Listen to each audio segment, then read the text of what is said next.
السلام عليكم. waxay maqlooy malaya.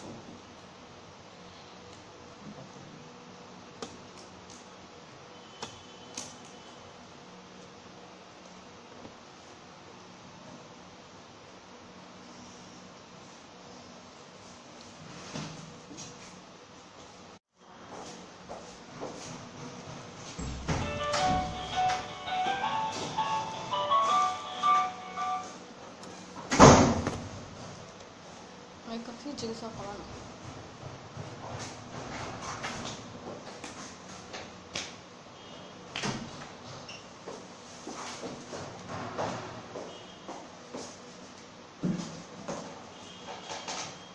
السلام عليكم ورحمة الله وبركاته. وإن سلامة دمان هدي لا مقلايو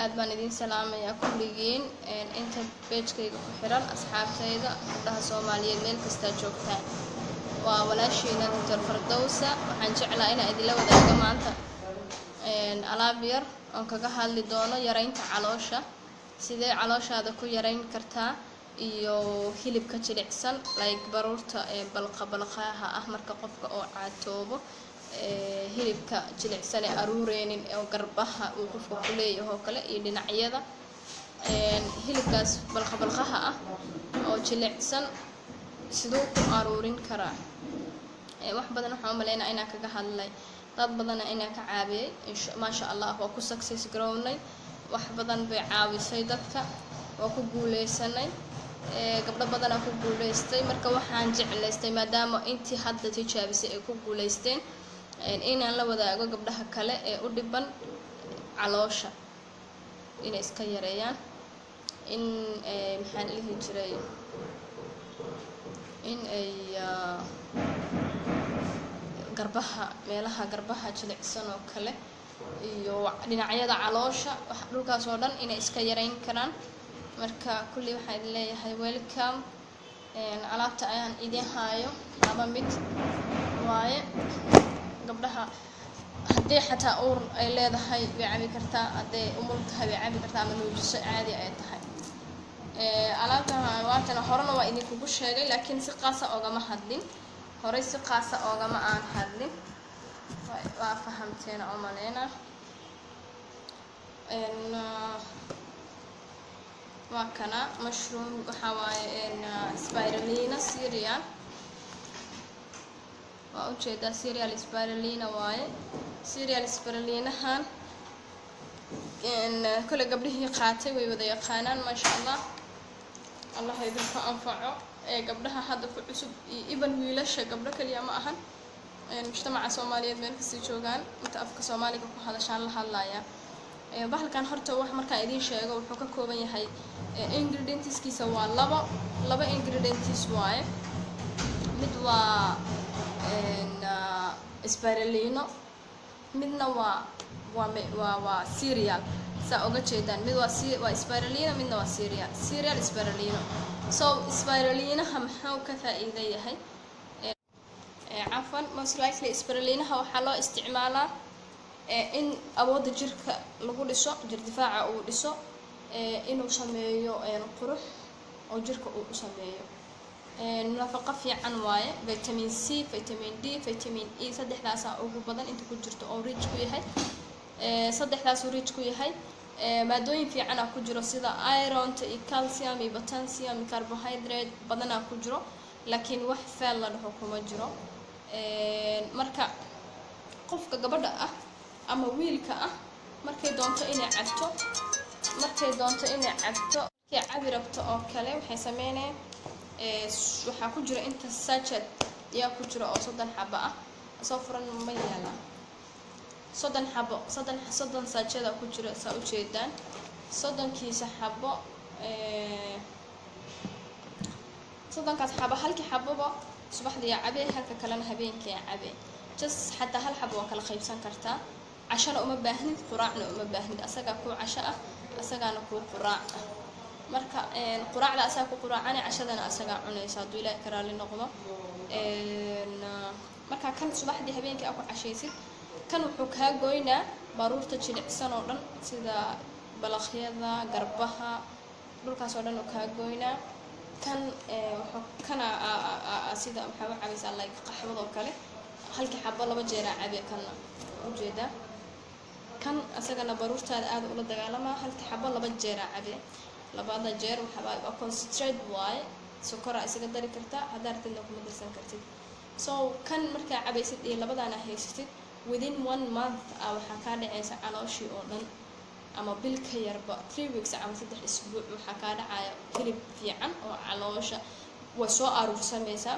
wala oo hadda dhaqaatiirtii research ku sameysay dadka dhahaan haddii aad joogtaysid isbaraliinaha wuxuu kaa caawinaa inaad heshid gabdhaha aysan badsan, laana wuxuu adkeenayaa murqaha caloosha ku jira, wuu adkeenaa oo like muscleska caloosha ku jira sida dadka oo gymka sameeyo 6 packs leh camal oo ka dhigaa. marka waxaan ku leeyahay marka caloosha baruurta ku jirta kaa go'do you can leave it, waa iska joojin kartaa haddaanad adiga markaas aadan u jeedinina murqaha calooshaada aruurisid oo aad adkaysid.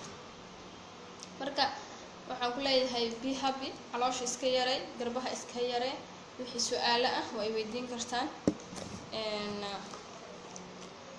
welcome idin leeyahay, welcome gabdhaha reem Muqdisho. waxaa u sameynaa hadduu ilaahay ka raali noqdo haddee maarso dhamaato oo Allah subxaanahu wa ta'ala uu ka raali noqdo in ay gabdhaha igu imaan karaan kuwa baahida tinta iyo wajiga qabo meesheedii hore inaan dib u furaayo oo aan muddo 2 isbuuc iyo 3 isbuucba aan sameynayo face repairki ama timihii inaan sameynayo ku inform gareena insha Allah mars haddee dhamaato hadduu Allah subxaanahu wa ta'ala awooda leh uu ka raali noqdo oo sidii awalba aad igu taqiineen aan guriga idinku sameyn jiray oo kale darafo jira awgooda hadda aan u joojiyay. waxaan sameyn doonaa gabar kasta muddo bil ah timaha loo hagaajinaa muddadaas markaa roughly waa 5 isbuuc. waxaa kaloo loo sameynayaa gabdhihii wajiga ka dhibaataysnaa cabashooyinka batay. marka xaqiiqada in kala hadlo walaalayaal waxaa batay cabashadii ahayd in maxaa la jira gabadhii alaabta markay qaadato kale misusing ay sameeyso si qaldan ay u isticmaasho wajigi oo isdhalin rogo ama ayadii meeshii xal ay ka raadinayso kale in dhibaato ay la kulanto. marka aniga waxaan rabaa walaalahayga inaan la qaybsado dhibaatada, waqtina aan siiyo maalintiina aan siiyo fursad 5 gabdhood oo kale maadaama ani hal qof aan ahay shaqo kalena ahay aan ka fargareyn karin. waxaan rabaa inaan fursad siiyo maalintii 5 gabdhood oo hadduu ilaahay ka raali noqdo oo guriga aan ugu sameyn karo. so maalintii 5taas gabdhood markay dhamaadaan haddana aan 5ta kale aan fursad siiyo, laakiin inta ka price fiican laga helaayo oo meel fiican oo sida walaasheena safa sida laga rajeynayo inay ka furto kale way noo suuragali weyda. dabcan way daahday gabdhaheena dhibaatadoodii iyo cabashadoodii way iska badatay. abbaay mar walba waxaan diyaar u ahay inaan idin caawiyo. just adduunka meeshaa ka joogtid waa isoo wici kartaa, problemkaagana waa ila wadaagi kartaa. anoon waqtigayga maxaa dhihi jiray gelinayo adigana inaan markaas isku meel joogin, haddana waxaan kaa caawinaa inaad heshid alaabti meel kastoo aad joogtid aad ka heshid, adigana xalka kuugu fiican inaan kugula taliyo insha Allah. marka waxaan leeyahay welcome. marka iskan caloosha iyo waaye labadana caloosha loo cabaa in lagu yareeyo garbaha iyo baruuraha iyo balaqyada. markaas midkan kale maraba inaan hadalka idinku badiyo oo videogana time fiican oo iga qaato. kanna waa kii adiga dhan ay isku caateynaysa, adiga dhan midka isku caateynaysa waaye generally waaye jirka dhan. kan waxaa ku jiro marka idin sheego mixed waaye, mixed fruits and mushroom iyo spices. meeshaasay ku qoran tahay abaa ama walaal, meeshaasay ku qoran tahay qofka u baahan. you can see wax faal la dhaho kuma jiro, fruits, vegetables iyo mushroom iyo spices. afartaas uu ka kooban yahay. marka afartaas uu ka kooban yahay wuxuu la dagaalamaa baruurta oo dhan. just 3 months camal waa ku heenaa booska cuntada asagana gelinaysa. waa food supplement oo cunto waaye, cunto caafimaadkaaga ilaalinayso, awoodda jirkaaga ilaalinayso, lightka maqaarkaaga quruxdiisa ilaalinayso waaye. haddana aan marnaba ku dhaawacaynin baruurtina kaa yareynayso. kan adi dhan uu ku yareynaa ma ahan sida kuwa kale caloosha kali yareynayo, kan adigoo dhan uu ku yareynayaa, adiga dhan buu ku yareynaa kana ujeeda.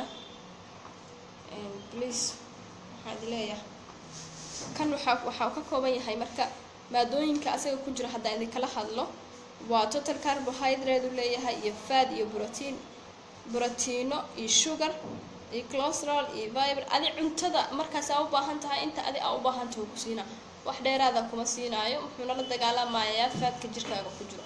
so adiga mar walba waxaad haysataa maadooyinka jirkaaga u baahnaay waa haysataa, looma baahna inaa cunno araaraadisid. marka ansalaato iyo something waa cuni kartaa dabcan waxyaabo yaryar oo sida qadada fudud oo kale. qadada fudud aa cunay asagoo ku quraacana waa ku casheynay waa ku qadeynay, saddexda waqti waa cuni kartaa. like hal qaado oo bariis ah soo qaadanay waa ku dhex walaaqaysaa oo adi aa dhameyn kartid waa ku dhex cunaysaa. biyaha saartida u cabi kartaa. asiga just wuxuu ka badan yahay net weightkiisa nus kiilo wuu ka badan yahay oo maleynaa nus kiilo inuu ka badan yahay. so waa ujeedaa 400 gram waaye, waa 100 gram aa dhiman nus kg. so kan adi dhan wuu ku yareynaa. dad badan oo isticmaalayna oo hadda maxaa la dhihi jira haysto oo yaqaanana way jiraan. adiga dhan oo ku yareynaa waa cunto guriga iska dhiganaysid aan waqti inaa gelisid kaaga baahnayn. xilliga aa cuntada booska cuntada ka cuni lahayd aa asaga cunaysaa. marka waxaan leeyahay welcome, soo dhawaada.